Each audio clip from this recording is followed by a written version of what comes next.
Sometimes God lets something in your life die, but don't worry when it dies. Resurrection is who he is and what he does.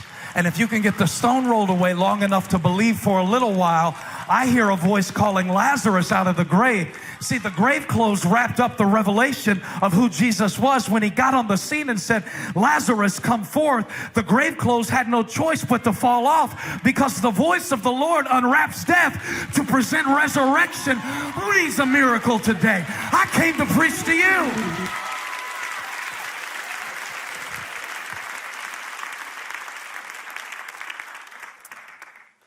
And the greatest opportunities are not always obvious. The greatest opportunities are often hidden. Jesus even taught in parables to hide the wisdom of God from the people who wanted to understand it with their human minds. He didn't want the elite to get it. And so he put it in parables. He hid it. He hid the kingdom. The kingdom didn't come announcing itself with trumpets and red carpet. It wasn't obvious. It came looking like conflict. Now, Mark chapter 2 is the first of 5 conflict dialogues where we see this carpenter from Nazareth doing ministry in Galilee, having to confront the wisdom of this world to reveal the wisdom of God. He's teaching one day, and so many people have come to see him. The crowd has gathered. In Mark's gospel, the crowd is not necessarily a positive thing. We would think that if Jesus was trying to build a ministry, he would need a crowd. Jesus is so savage, sometimes if the crowd got too big, he would start running people off by saying stuff they didn't want to hear. He really would, and you'll have to read how he fed people, and they were happy. But after they ate their happy meal, he turned around and said, I'm not your Burger King. I know I'm mixing restaurants, but go with the illustration. He said, if you eat my flesh and drink my blood, then you can have this kingdom. And they said, whoa, I was into the miracles, but this took a dark turn. This cannibalism thing. And even the disciples couldn't understand it, but Peter did after. And when he was recounting to Mark, so Mark could write this gospel account, he talked about the crowd. The crowd had gathered, and they were listening to Jesus preaching. And the Bible tells us about 4 men who brought their friend, and they could not get in because of the crowd. They had high hopes. You could say that their hopes were through the roof. Great expectation. But then they were met at the door. By the way, there are 4 doors in this passage that are not obvious. 4 doors in this passage and in our lives that are not obvious, because life's greatest opportunities are not always obvious. So they come to the front door and they can't get in. This represents the door of disappointment. How disappointing it must have been that after you have carried your friend all this way, only to find out at church that not only is there no room in the main auditorium, but they're not even seating in overflow. Thank you very much. You can watch live stream. These men were met at the door with disappointment. And so, if they had subscribed to the theology that many of us live our lives according to, they would have turned around and gone home, because obviously, everybody say obviously, it's not God's will for our friend to get healed today. If it were God's will for our friend to be healed today, we would have gotten in the door. But these boys, I wonder, do I have 4 crazy ones? Just 4. These boys said, we did not carry you all this way with your heavy self to turn around and go home now. Now, I think these boys had a little bit of well, maybe this is the monk's corner in me, but I picture their conversation. I picture these boys. These boys didn't drive a Prius. That's what I'm trying to say.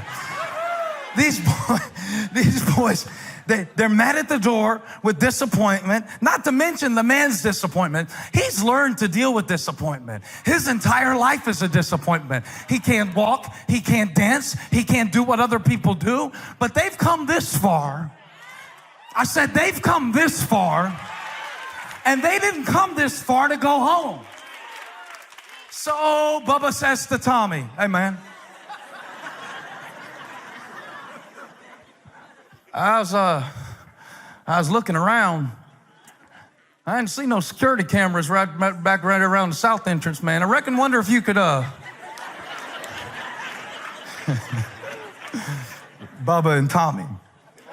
And who else? Rufus. Rufus. That's the last one, I promise. He said, what you reckon if we get around there and they're whispering, because they don't want the man on the mat to know what they're about to do. Don't tell everybody all your plans. Just sometimes you just gotta do stuff. You don't always ask permission. Sometimes it's better to ask forgiveness. What if we went up? I know we can't get in, so what if we went up? Sometimes you gotta change levels. Let me get behind my pulpit. Sometimes the reason you can't get in that door is because it wasn't your door. God is calling you higher. Who am I preaching to? Sometimes the reason you got rejected is because it was the wrong level of relationship. And if those people would have liked you, it would have actually limited. I'm caffeinated today. High five somebody, say go higher. Come on, when they go low, we go high. He's calling me higher.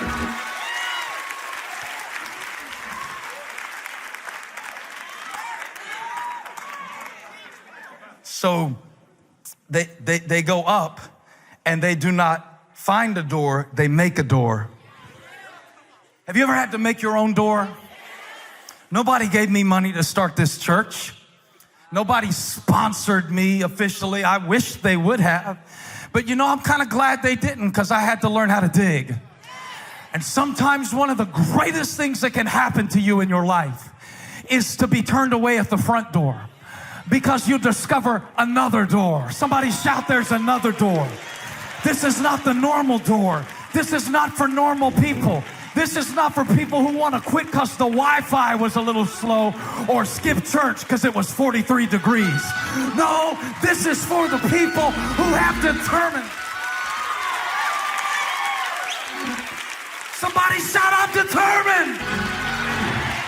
Now,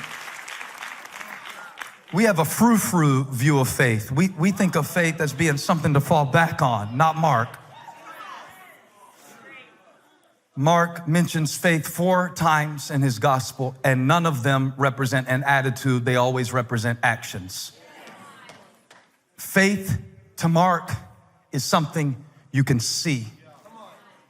Actually, it's something that you can see in response to something that you cannot see. Faith is the substance of things hoped for and the evidence of things not seen.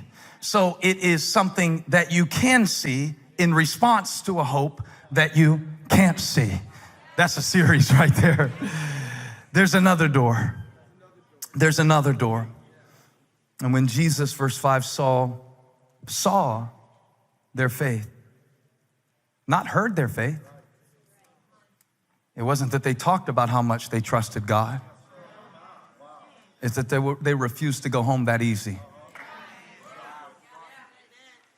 Yeah. I'll tell you this real quick. Just a little side thing. Me and Chris were trying to write a song the other day. And I said, I know this is the 51st revision on this song, but I want the devil to know I'm going to keep coming, because I feel like we're supposed to finish this song. Chris Brown looked back at me and said, if that joker doesn't know that by now about us, He hadn't been paying attention. Because I'm gonna tell you something. I'm not always the smartest, but I don't turn around the first time somebody tells me you can't come in this door. That's just not how I'm wired. Now it's fine. It's fine. If you don't like me, you don't have to, but I'll find somebody who does. It's fine. Some people, when I started Elevation, didn't want to come because they said it was a cult, and that's fine, but I'll find another way. See, if you just got 4 good friends, just 4 good friends, and sometimes if you don't have 4, Father, Son, Holy Spirit, and me, that's 4. We're gonna do this.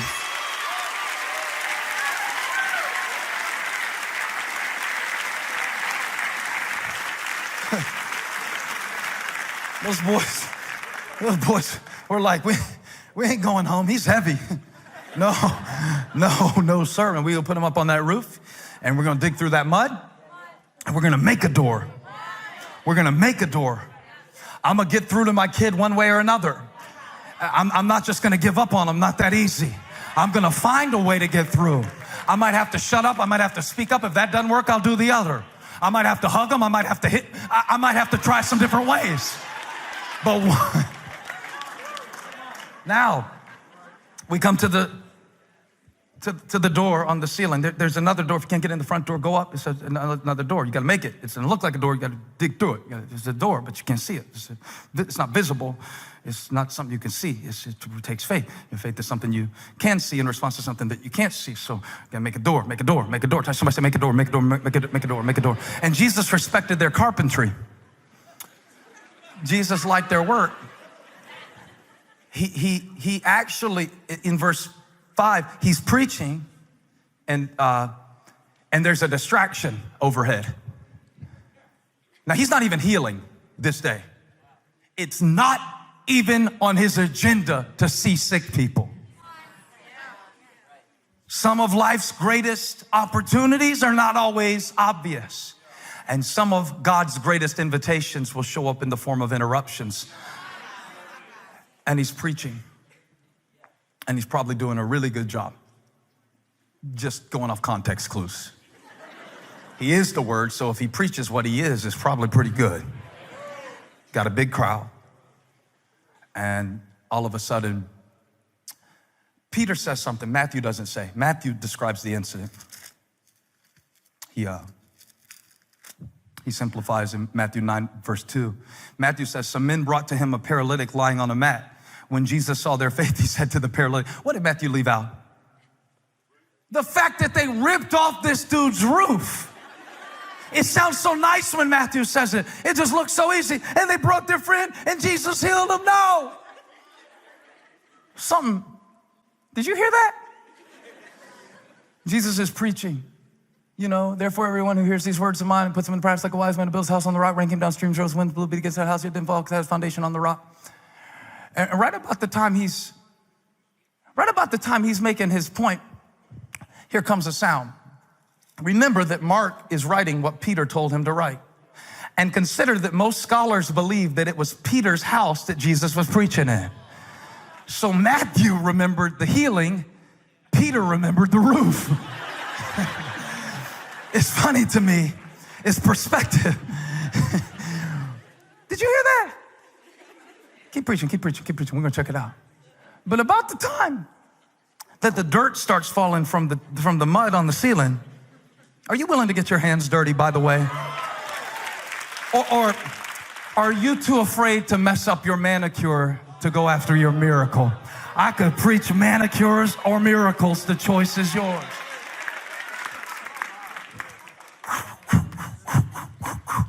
And they had to drop him. You can't get him all the way down.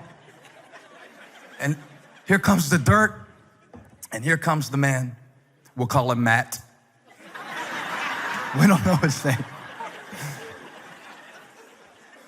Jesus says, I like your style, boys. That's what I did when I came down through your dirt, through your shame, through your sin. I like it, boys. And now, Rufus and Bubba Willie and Jimmy all looking in now. What's going to happen next? And Jesus leans down and says to the man, son, your sins are forgiven. And Willie says, what'd he say? And Jimmy says, sounded like he said something about sins. And Willie says, did he say anything about healing? And Jimmy says, no, just something about sins. And Rufus says, that's good that he forgave his sins, but can he fix his legs too while he's at it? Because they did not bring the man before Jesus to get him forgiven. They brought him before Jesus to get him healed. So the question is, what do you do when God bypasses what you want to give you what you need?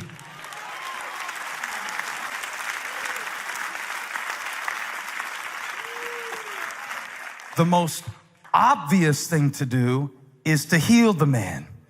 But sometimes before God can do what is obvious and change your situation, he wants to work within you so that when he changes your situation, you will be ready to receive it.